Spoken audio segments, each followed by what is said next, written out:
Bosch изгради две отоплителни централи с общо 5 котела и с обща мощност 100 МВт. Централите работят за нуждите на топлоподаването на град Пловдив, чиито жители са близо 344 000 души. България е първата държава в света, в която най-големите и най-мощни водогрейни котли на Bosch намират своето приложение. Двете централи се намират на територията на EVN в града. Съоръженията, доставени от Bosch, котел и горелка, предлагат най-чистия и ефективен начин за добиване на енергия от газ. Два от котлите работят на територията на отоплителна централа Юг, а останалите 3 са в отоплителна централа Север. Централите се намират на няколко километра разстояние една от друга в северната и южната част на Пловдив. Как започна всичко?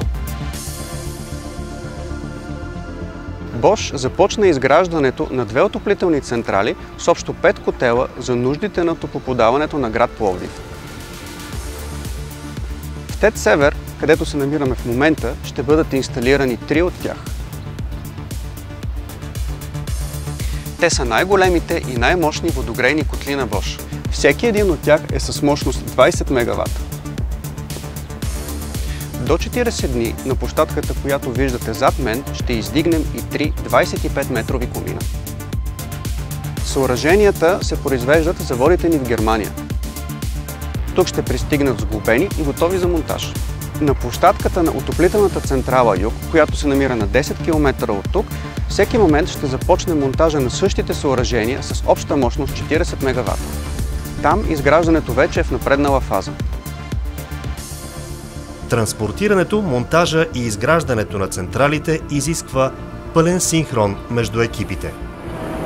На територията на EVN отоплителна централа Юг пристигат два от най-големите и най-мощни водогрейни котли на Bosch.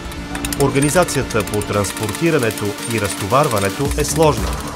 Котлите пристигат до дестинацията си, след като са пътували над 1500 км от завода на Bosch в Гунценхаузен, Германия. Площадката и околните пространства се подготвят така, че да може да преминат дългите над 30 метра транспортни композиции. Всеки един от камионите, заедно с товара, тежи 130 тона. Теглото на всеки един котел, при това празен, е 62 тона. Сложната организация по транспортирането и разтоварването е изпълнена успешно. На място вече пристигат и комините, доставени от Bosch. Специалистите ги изправят и монтират. Процесът изисква изключителна точност.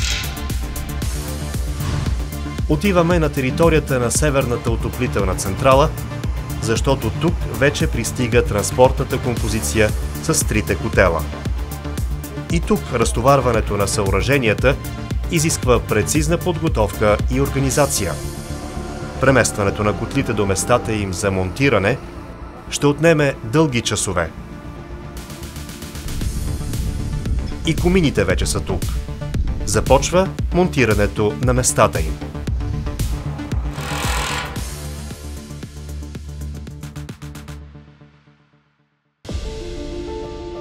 Междувременно, на южната отоплителна централа вече всичко е готово. Започват тестовете на съоръженията. Благодарение на компонентите за ефективност, котлите имат КПД до 97%. И нещо още също толкова важно. Дизайнът на горивните камери в котлите, съчетан с технологията на горелките, позволява достигането на много ниски нива на азотни емисии. Горелката се намира в предната част на котела.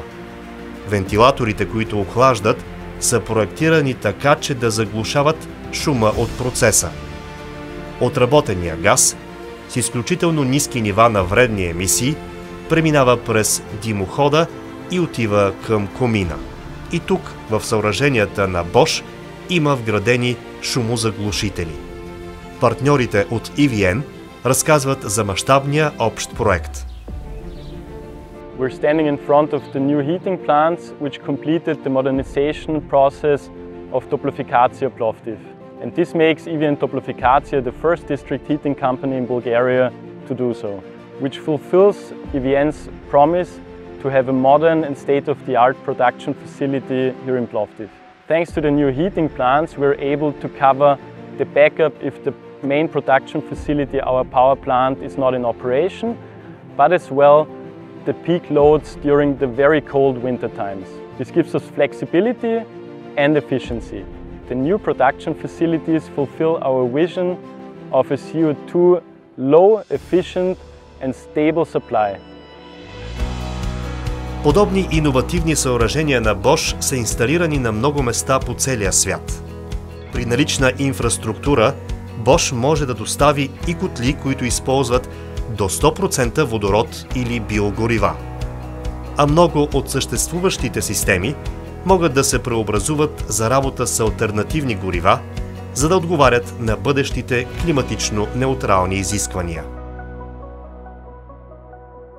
Изграждането на първите топлоцентрали в България с котли на Bosch приключи. Намирам се на същото място, на което ви разказах за началото на строежа на централата зад мен. За нас, от екипа на Bosch, този проект е изключително важен, не само защото съоръженията зад мен работят по най-щадящия за околната среда начин за добиване на енергия от най-чистото гориво газ, а и защото България е първата страна в света, в която намират приложение най-големите и най-мощни водогрейни котли на Bosch.